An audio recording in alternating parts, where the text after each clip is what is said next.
Cool. Okay. Well, we've got quite a lot of people who've signed up, and as ever with these things, people leave it to the last minute to actually join the conversation. So we are going to, Mitch, if you're okay, just to keep an eye on the waiting room and admit people as they come in. No problem. So we will start in 1 minute's time, let's say. In fact, we can just start now. If they're late, it's their fault. Love that. Yeah. Probably adding a bit of salt and pepper to their lunch, Anthony. Yeah, so I mean, it's always, this is the Bring Your Own Lunch webinar series. Has anybody actually brought their own lunch? I've just been brought some. It's rather tasty. I've been chewing the end of my pencil for the last 5 minutes. Andy, you've got some unidentified object or something you had in your hand there. Yeah, it may have looked very dodgy. It's actually malt loaf. Okay. Can't be malt loaf. Well, that's a fine lunch. Some people, I don't know. But. Good. Well, look. So today, today is all about how do we engage people when we can't see them.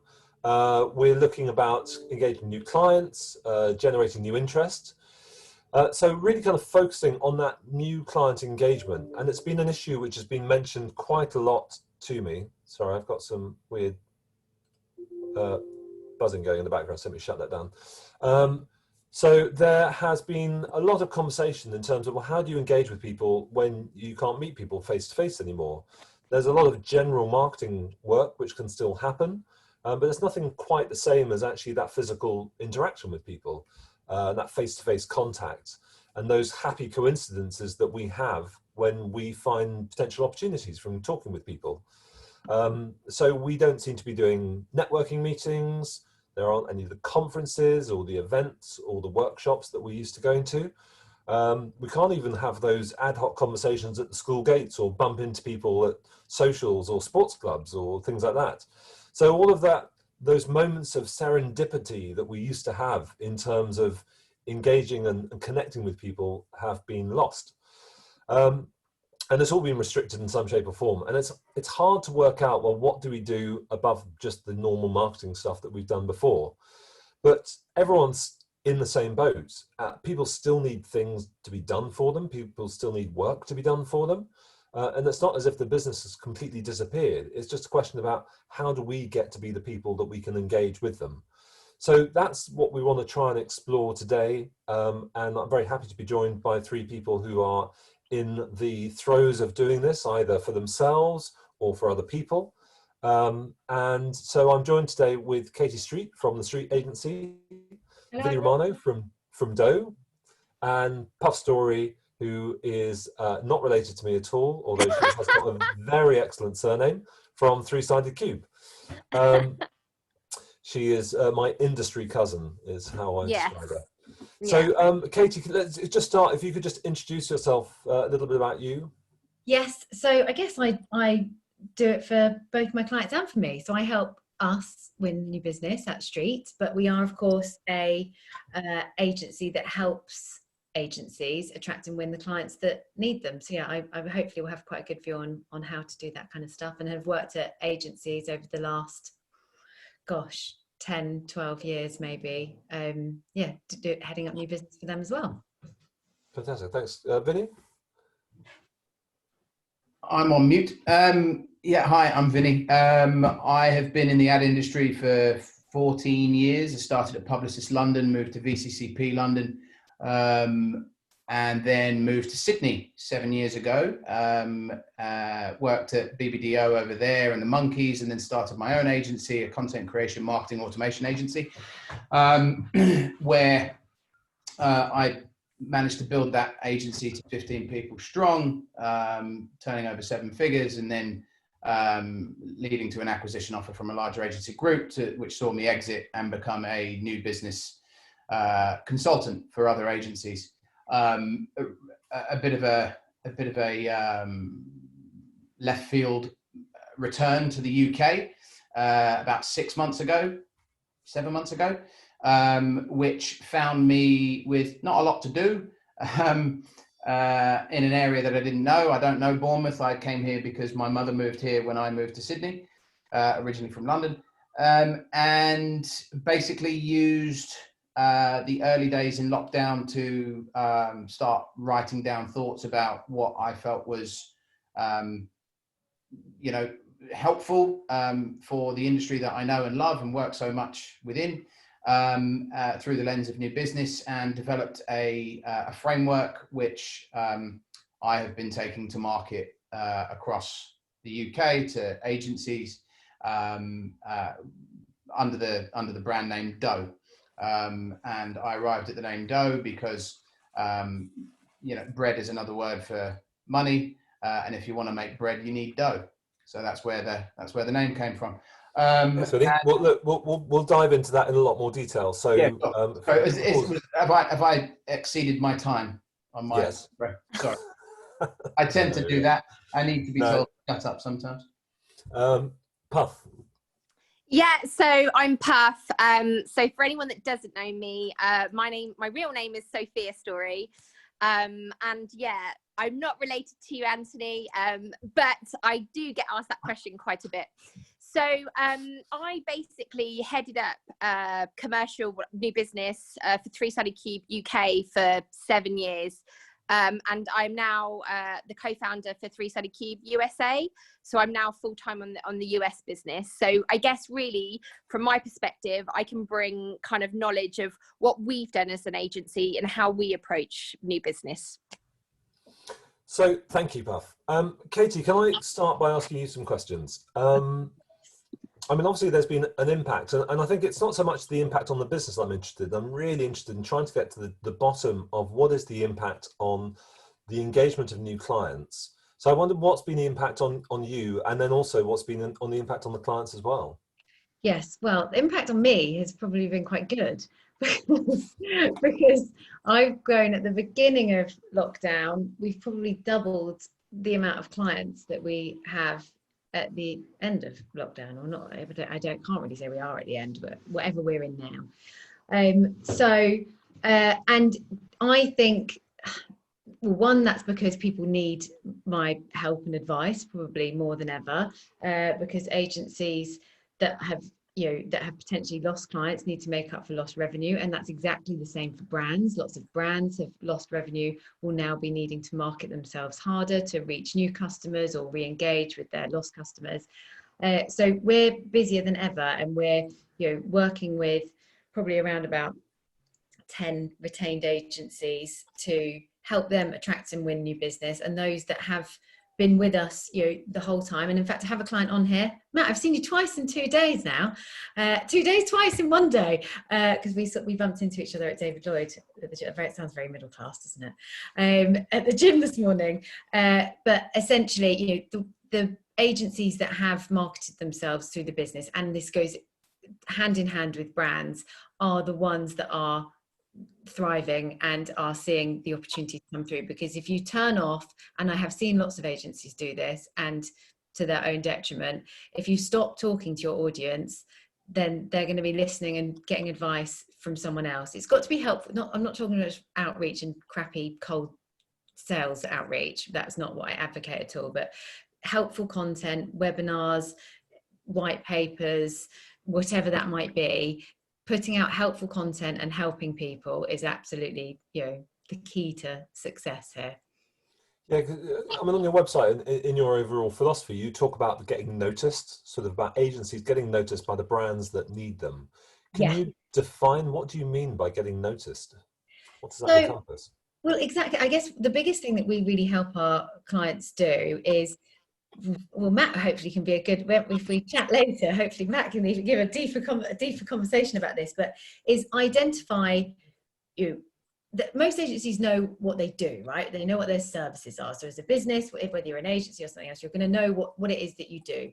What often companies forget to do is talk to the needs of their audience. So understand why their audience needs them and the help that they're providing them, and therefore talking directly to their audience's needs. So what we do when we start to work with an agency is, and this would go the same if you're not an agency, is understand why the brand value them, what it is that you really do that's hopefully unique, but doesn't have to be unique, but hopefully is slightly unique, and we identify the audience, we do a whole load of research, we understand who you are as an agency, how the two things map together, the audience's needs and what you offer, what are the key messages, and then we define a strategy around that. Once we've done that, then we really start to, you know, reach that audience by pushing out helpful tactics that hopefully map back to the value proposition. And therefore you're talking directly, you really understand who needs you, why they need you, and you're talking directly to their needs. And then, you know, that's where the magic happens, basically. Okay. Well, we'll dig into that in a second, but I just want to ask you in terms of the specific impact that COVID or the COVID restrictions has had. Now, you run your own webinar on a monthly basis. Do you want to do a quick plug for that? Little plug, so called The New World of New Business. So hopefully most of you that are here are interested in new business. So I talk every month, usually to a brand, an agency, and maybe a specialist. Brands talking about what they want to hear from agencies, you know, the good, the bad, and the ugly of the outreach that they've had. So the one that we did, I don't even know what day it is. Was it this week? It was this week. On Tuesday we had game, and then we also have someone usually come from an agency, and then actually this month was our sponsor, Just After Midnight, who do hosting 24/7, and usually also we'll try to introduce either another agency or a specialist. So we actually had someone who Vinny, you know very well, Tish, who is kind of she really is specialist in agency presentations and pitch presentations, etc. So talking about everything that's going on, how the world's evolved, what needs to be done now, what we can do better. And we have about 700 people signed up to that. So it's not an open forum like this. It's just me and the panelists. But yeah, we've got a huge following, and the same for the podcast as well. So the idea is that we're providing helpful content by people that are actually doing it, that you can learn from. We get such lovely feedback every month, and I'm so glad I started doing them. That's produced probably the most amount of new business for me as an agency than anything I've done. Well, that's really interesting. Can I pick up on something that was being talked about? I see actually Kat's on the call. So Kat Hartland, who's from The Drum, said that there's been a shift from the searches that they're experiencing in terms of people who are searching for expertise and help from within the creative sector. Hello, Kat. Hello. I'll chime in here. I was just listening and heard my name pop up. Yeah, well, I was going to say that. So that you were saying that there'd been a shift in searches for expertise from kind of, I suppose, traditional advertising, creative, copywriting, that sort of thing, and now the searching is much more clearly focused on pay-per-click and SEO and some of the things like that. And I just wondered, Katie, is that something that you've noticed, and how have you responded to that with your clients in terms of making sure that what your clients do are relevant within the context of what people are searching for? Yeah, I mean, I think it's ever evolving, and I think certainly in the first few months there was a big shift towards digital agencies, and I guess it's the obvious stuff, the things that were needed straight away. Lots of people were either I think there's a huge amount, I think something like 50% of companies in the UK launched a new service or product amidst COVID. So you've got to just think how many people therefore need a new, and everyone was sat at home, right? The home was our whole world. So how do you reach them? Well, unless you're using digital channels, you're not going to be able to reach them. So there was a huge shift in digital. So the agencies, and actually probably that's been a bit of a saving grace of ours, because I've always worked for digital agencies since when I moved back from London and went from client side to agency side. I've worked with Redweb and other big agencies, digital agencies locally and in London.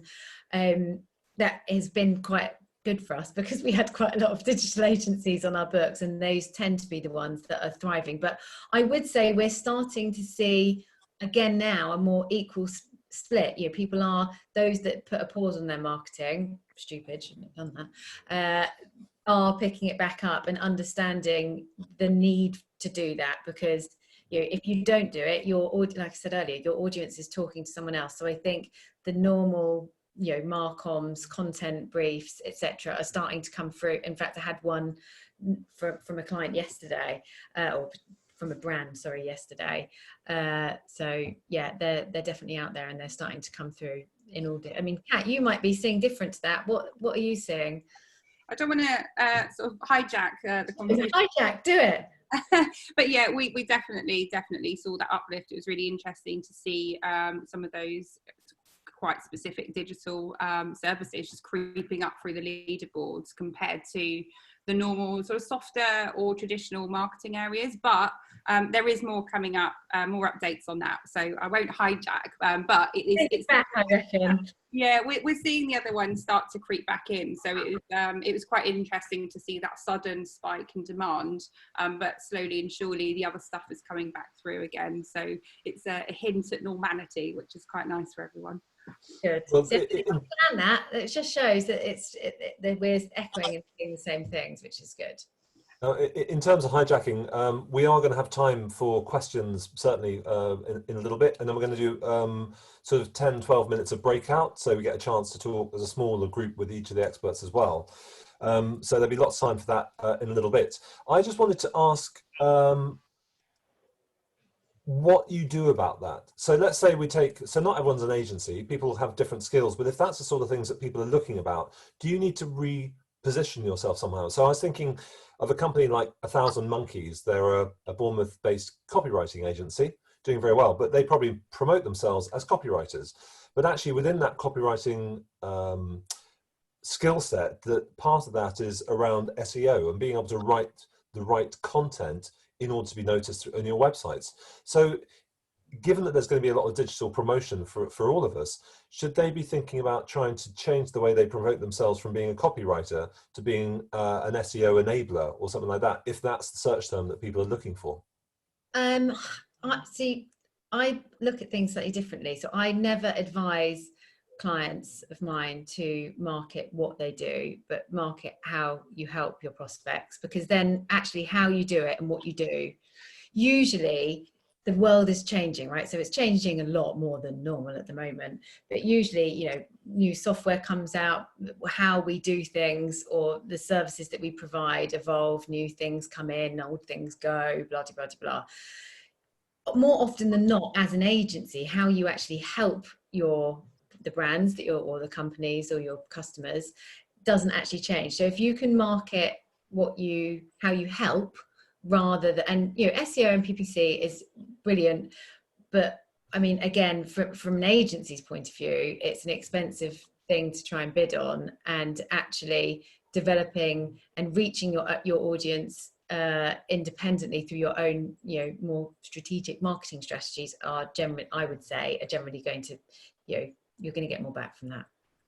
So practically, so again, sort of in some of the webinars that you've been talking about, you've come up with some sort of really practical things to be talking about, and I just wondered, you know, things like weekly insight bulletins or white papers, or even simply just staying close to your clients. What do you think is the most effective thing that people are being able to do in a way which is likely to try and attract the attention of people who you don't already have a relationship with? Well, you need to understand who your audience is and where they live, where they, you know, how, you know, I guess often if you're... I don't mean their home addresses, Katie, when you say where they live. Give you where they live online, I guess, more than anything. So, you know, where do your audience, you know, where do they go? Who are they listening to? What magazines are they reading? What industry bodies do they look up to? You know, what social platforms do they use? So understanding that, and then really, you know, whether it's a webinar, a white paper. I mean, webinars has worked brilliantly for me, but we deploy all sorts of different tactics, you know, for us and for our clients. It depends on who you've got within your agency. You know, I talk too much and I'm quite a show off, so webinars are great for me. But you know, that isn't every agency owner. So you know, you've got to, you know, you might have fantastic writers, so you produce, and really great analysts and researchers that are going to help you create really beautiful white papers. If you can't, there's also platforms out there like Canvas 8 that will enable you to do that, and you can white label it. You know, you need to understand who you are, what assets you've got, where your audience are, and then look at how you can talk to those needs and attract them in. And then there's great data platforms and other things that you can, that's exactly what we do, is we kind of tend to use the platforms like Winmo and Alf, and then we use email marketing as probably our number one way of reaching our prospects for us. So if people don't know what Winmo or Alf is, can you just say really quickly? Data platforms. But they're clever data platforms that have AI and other things baked in that will tell you about vulnerable accounts, what's happening, gives you lots of research. It even has, Anthony, we've spoken about this loads of times, the wonderful Crystal Knows, which I am totally obsessed with, which is a plugin that you can put on to your LinkedIn, or it's actually a Chrome download. You have to pay for it eventually, but you get 10 or 20 credits, and it gives you people's personality profiles. It even tells you how they want to be spoken to. So we use all of that to power our campaigns and lead our outreach. And there's other great platforms like Zopto and others that help you do the same on LinkedIn. But I find LinkedIn is, we were talking about this before we started the call, is quite a flooded marketplace. So we get much better results on email. Can I just ask quickly, for those of you on video, just kind of raise your hand. Are any of you using this sort of stuff?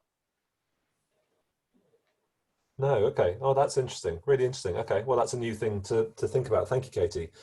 Vinny, can I just turn to you? So you talked about trying to, rip up a little bit of kind of what's happened before, and in terms of trying to quantify the approach that you've adopted. And I know that you've highlighted the shortfalls in things like contact lists, cold calling, email shots, lead generation agencies, and things like that. And sort of said that they're just not that effective. So, I mean, I'm not sure how widely some of those things are used in those sectors. My hunch is a lot of people don't actually use them so much here. It's a more of a traditional approach.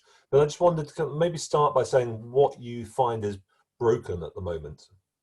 Yeah, so to be clear, those things that you listed off, email blasts, lead generation agencies, intermediaries, cold calling, they can be effective, but they're all solitary in nature. And if you don't have a strategy to back them up, or if you don't have a foundation in the back, locked in, that they all are stitched into, all of those activities, you're only going to produce sporadic results because you're doing sporadic activity. So as an ex-agency owner myself, and having worked with CMOs and marketing directors, and having to try and build conversations and relationships up, even when I was in account management days at previous agencies, the thing is, the absolute spiky end of this thing is that you are not going to get anywhere unless you put yourself in a position of having better quality conversations. All of the things that Katie spoke about, absolutely true. This method, that method, this could work. This works well for me. This works well for, Katie. Different things will work better for what it is that I do. Different things will work better for other businesses outside of the advertising industry. But they're all only tools. And a lot of people feel that there is so much stuff out there that they actually get bombarded and overwhelmed with all of the different tools and feel like that they have to be using them all, when actually that's the wrong thing to do completely. So what's the right thing to do completely? Well, I mean, that's a conversation that I'd have to have with an individual business on an individual basis, because there's no one size fits all. But for example, I focus, though my ad agency consultancy is different than that of Katie's, in the sense that I'm a one-man band, and I work with a very small number of agencies. Not to say that Katie is working with loads, and it, whatever. But the point is that I work in a way that that almost I'm like a freelance version of a new business director for one or two agencies at a time. And so to answer your question, what is right for each agency or for each business, the agencies that I'm working with at the moment, one in particular, they have 12 offices around the world. And there are restrictions to do things in some countries, specifically China, that wouldn't work with other countries, with strategies that we're doing in the other countries. And then there are, you know, offices in that 12 that are, you know, sort of building more revenue than others. So we have, and the way that the business is actually structured, all having their own separate P&Ls, you have to take all of that into account. And so the way in which that I do things, and this will be similar to what Katie does as well, is you start off by doing an assessment of the business and understanding what the business objectives are, what the client wants to achieve from their growth plans, and working back from that. And how I do it is I do it through stitching all of those sporadic pieces of activity to a foundation of content marketing. Because COVID or not, before COVID, marketing directors and CMOs, 80 or 82% of the purchasing decisions were made online for when they wanted to choose an agency that they wanted to work with. That's before the pandemic. So pandemic or not, content marketing and meeting your customers, meeting your potential clients at a time of learning and discovery is where you are going to have the most success. However long it takes each prospect to actually come to fruition, to go to a meeting 1, to meeting 2, to closing that business is going to be different whether they join 1 week ago or 12 weeks ago, if that sort of makes sense. So not one person is going to take the same amount of time. There's no silver bullet. There's no, you know, clients take 18 months to turn from prospect to client. Everyone takes a different amount of time. So I'm sorry if I'm veering off topic. Well, no, I was just interested. You're saying that you know, content marketing and the engagement is the way to kind of attract those clients. Can you be more specific than that? What are you finding is the most effective way of trying to engage, no matter how long it takes for that person to become engaged? That whole process of initially finding somebody and converting that initial engagement into, I suppose, an interested prospect. Yeah.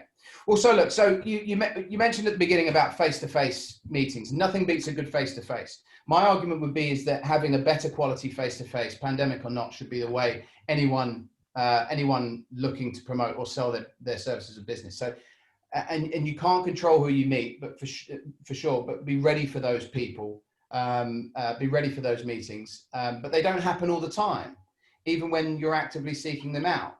So but you've got to get the person to want to talk to you in the first place, haven't you? So how can you find what just that initial step, which seems to be something that troubles quite a lot of people? Yeah. So the initial step is understanding who it is that you are and what your business does, and understanding who it is that you're going after and what their requirements and needs are.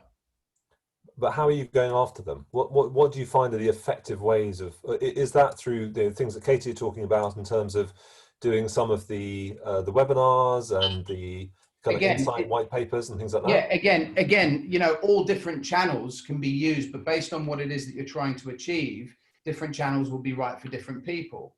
So, for example, for me to generate new business, the way that I go about it is I look at, okay, well, I know I am so solidly clear on who it is that I'm going after. Advertising agencies. Those clients are advertising agencies, anywhere between 10 people and under 60 people. And they generally work within the digital space, generally, right? That's who I'm going after. So that gives me a nice clean set. And I'm then able to invest in research tools to be able to understand my audience better, understand their needs, but that also comes with my experience of the time that I've had in the industry, having worked with these people.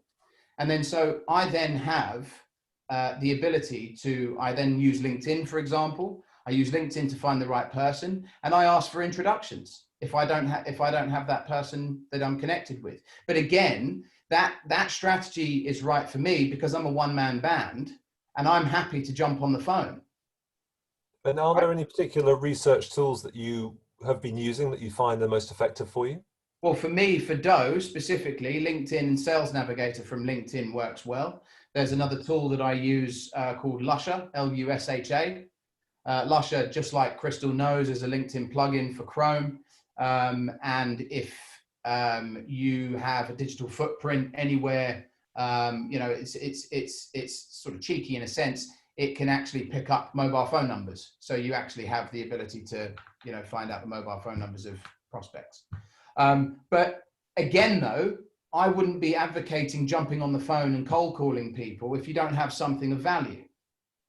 And you only have something of value if you've done your research and know your audience and know that you've got something that they want or that they're going to need.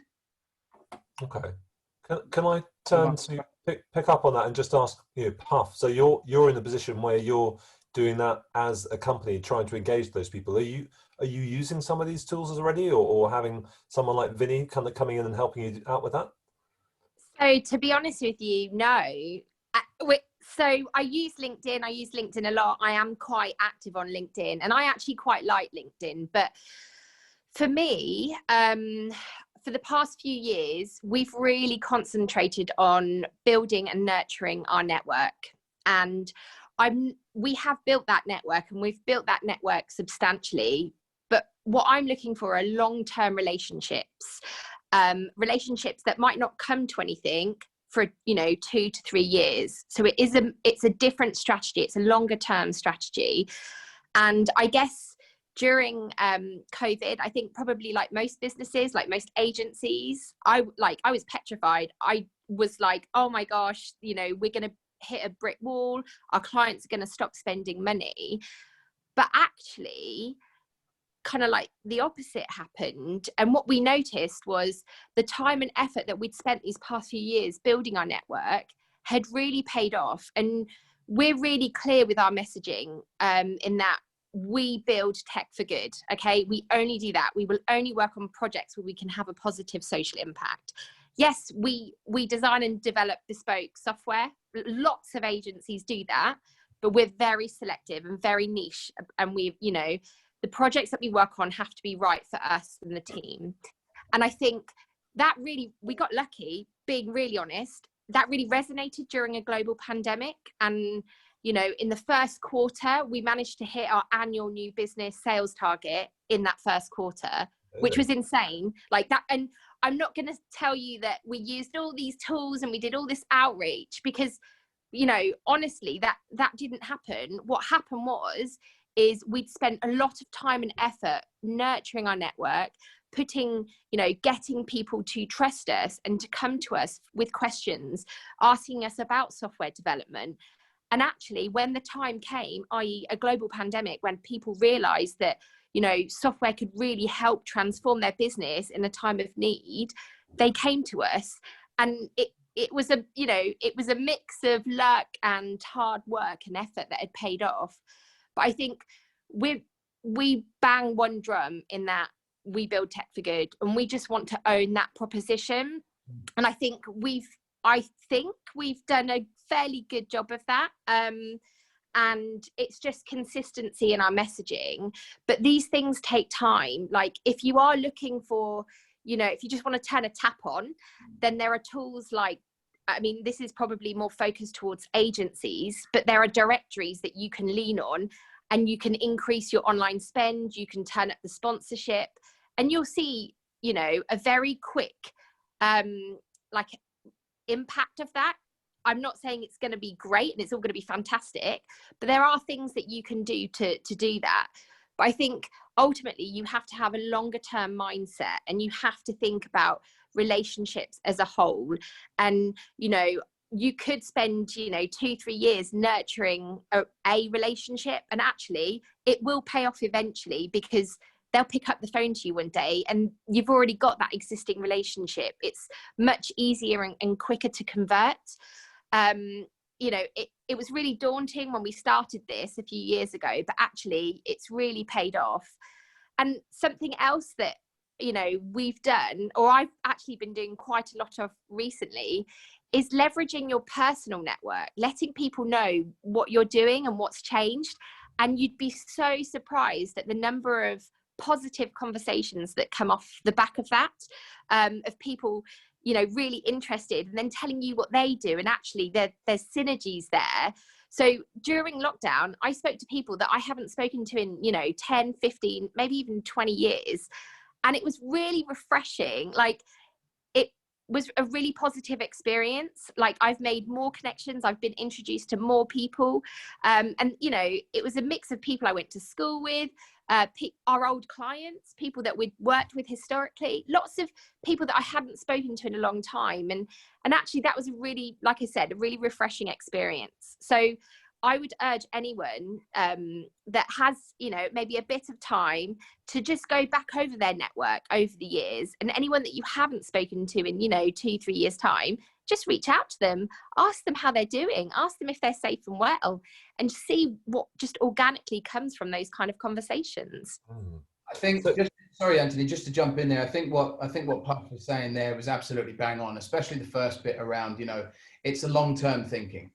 It's long-term thinking, and you have to have a strategy. So just like as Puff said, you know, if you want to turn on a tap and just, you know, try and go after and have those conversations, you're never going to have good quality conversations with people that you just pick up the phone to and cold call, or send a LinkedIn email to, or, you know, try to connect with them on LinkedIn or anything like that. You need to be meeting them at a time of learning and discovery, so that when that person is ready to come to you, they've built up a catalogue of thoughts and moments with you as a brand, as a person, or as a salesperson, and they will eventually come to you. And as Puff said, you know, she's not sure, she was being modest in saying that she doesn't know if if it's worked well. Well, I would say that it has, because what you've got there, Puff, is you've got an agency that's stuck to their guns and worked on a single-minded proposition, not shifted, not tried to be a jack of all trades, because you're never going to be everything to everyone. Be as super clear as who you are as a company. Put your people in front of the people, and make sure that those people are going forward with, you know, a level of vulnerability, because that's what people connect with. Yeah, and I would also build on what Katie said earlier. I think, Anthony, you mentioned, Katie said, look, they help people create standout. Like, I'm a huge believer in standout. You know, we're an agency, it's a very crowded marketplace, and no one likes vanilla. Like, maybe there are people that like vanilla, but I think in the midst of this global pandemic, for me anyway, everything felt very serious, and people were very worried, and there was a lot of anxiety around everything. And yeah, I understandably so, but the things that stood out to me were the things that either made me laugh or were a bit lighthearted, or, you know, just something a little bit different. And I think standout's key, especially in a time like this. And I think now more than ever, now that it feels, you know, even more competitive, because people are hungry for new business, things that, like, small things that you can do to stand out are, you know, are wonderful. And I think, you know, don't use humor maybe in the wrong way, but humor is just one example I can think of. You know, God, I read so many RFPs, and honestly, they're really dry and boring. But like, actually, if you go back with a proposal or a pitch deck or something with a little bit of humor, with something a bit different, something that they're not expecting, the standout that you can achieve is awesome. And straight away, you can build that rapport with the client or the team or whoever it is that you're presenting or sending it to. And I think it's just a nice way of building like a personal relationship, because ultimately that's all you're trying to do. You're trying to build this personal relationship with a person or a team to build their trust. Well, Puff, you've also built up a whole sort of reality TV style persona about yourself by pretending to say you were going to move out to America and then not doing it, and then everyone wondering if that's going to happen. But anyway, let's not go down that particular thing. Can I ask a question from the crowd? So it says, how is everyone finding being able to actually speak to new clients? I'm finding that people aren't in the office, so it's tricky starting that initial conversation. I agree, face-to-face meetings are the goal, but how do we get those introductions at this stage? The answer is that you have to start now building content which answers the needs and requirements of your audience. and have those people start coming to you. If you don't start now, it's never going to happen. So if you had started doing it 2 years ago, you would have people and conversations ready to go. Good quality conversations. That might not be the answer that you want to hear, but that is the answer. I think there is an addition to that, though, and that's basically what I do for everything that you, Sophia, you were saying, and Vinny, you've said. That's exactly what we advocate and we do for our clients. And Matt, you'll know that because that's what we're working on with you at the moment. So, but I do also think and we like to try and deliver results quickly for our clients, especially at the moment. That if you can reach them, but don't reach them going, hey, can I have a meeting because I want to sell you my agency. That is not going to get you a meeting. Or you wouldn't say that, but your version of that. Here are my creds. Look at all this great work that I've done for these other companies. Boring. Reach out and invite them to something because you've got a webinar. Reach out and invite them to be a speaker. Reach out and send them an article that you think you've seen somewhere else that you think might be helpful to them. Reach out with your own article. Reach out with something. Use something in your arsenal, and you'll probably, I haven't done the sums on this, but the chances are you are a huge amount more likely to engage that prospect because you're not trying to sell to them. And that's, I guess, why I have this. I never know if this whole thing freaks me out because everything's back to front to me. If you pointed it for real. I was doing it the other day because I was trying to point at someone, and everything. I watched my webinar back, and it was the other way around. So do I need to point that way to point at Vinny? Yeah. Anyway. Yeah. Can I just jump in on that point? Let me just quickly jump in on that point, because you are right. Those are practical things that you can take to start, rather than just picking up the phone and cold calling. Yes, invite them to something. Yes, invite them to a live event or to speak at an event or or be at an event that that they're going to be at. My only thing about that is that when you are in that situation where you have reached out and spoken to this person, this one particular individual, or a number of key individuals, and you are inviting them to speak on something, and they know what it is that you do, they know that you are trying to sell to them, whether you are actively selling to them on that call or on that initial outreach or not. They know that you are selling to them. If they show up at a networking event, which they know what the premise of the networking event is, whether you're the host of it or not, they know at some point someone is going to sell something to them, whether it's something that is really, really hard sell or even a soft sell. The point is, in my experience, all the time in those kinds of situations, a barrier, no matter how high, no matter how low, a barrier goes up. A barrier goes up, which puts a barrier up against the idea of, it makes your job as the salesperson harder to do. And so it's about getting yourself in a position where you can have those better quality conversations by meeting them at the time of learning and discovery. And it's at which point that when they arrive at the understanding that they need your services, that they come to you, the dynamic is completely different.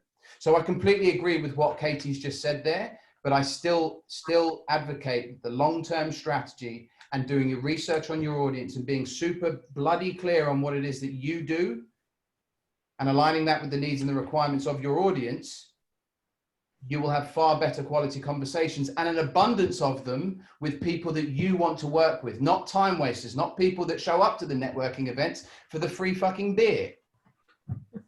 Right. Thank you. I'm going to pause because we're going to move on in a second. So, Joe, you've just rejoined the conversation and missed the answer to your question. So we're going to put this out. Sorry, I've got a dodgy internet connection, so sorry about that. That's all right. Well, we're going to we'll release the recording of this, and you can have a listen to it afterwards. It's going to answer everything that you wanted to know. Right. So, can I ask everyone to? So before we do this, I'm going to ask you all to come onto video. We're going to break out into 3 different breakout rooms, and you can take your own questions into each individual. And are you? Have you started? So, are you ready to do that now, Mitch? So if you can just get that going, that would be great. Right, so we'll see you all back here in 10, 12 minutes or so. And hopefully you should just need to accept to go off into the breakout room.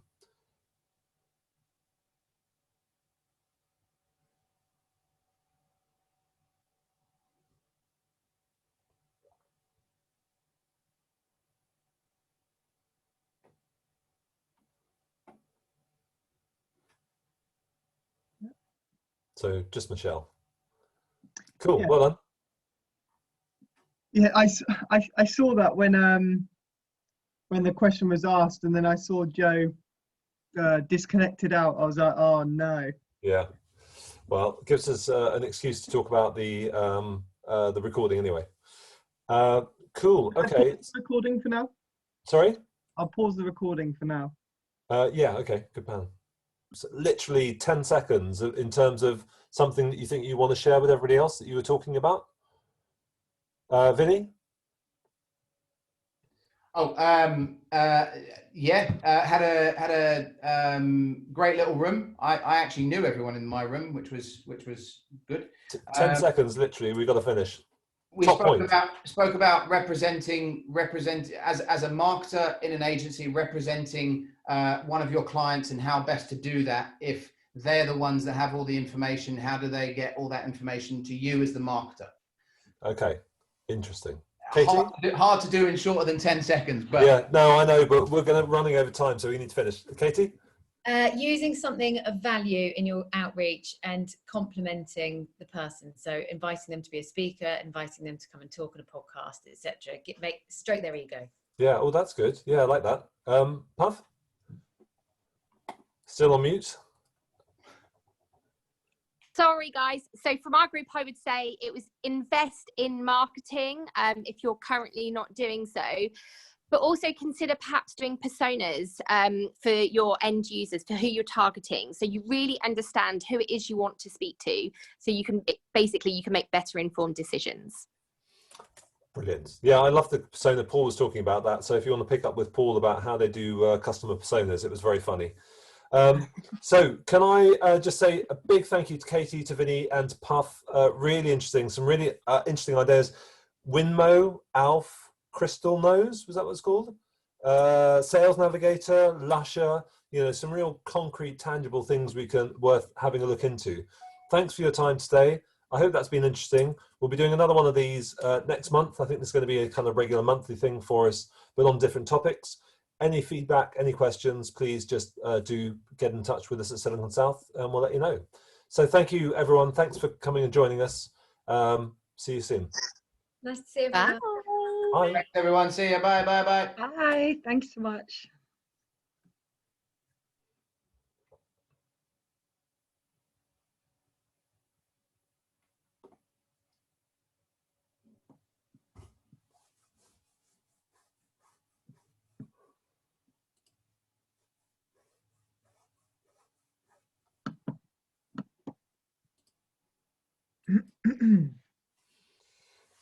Right.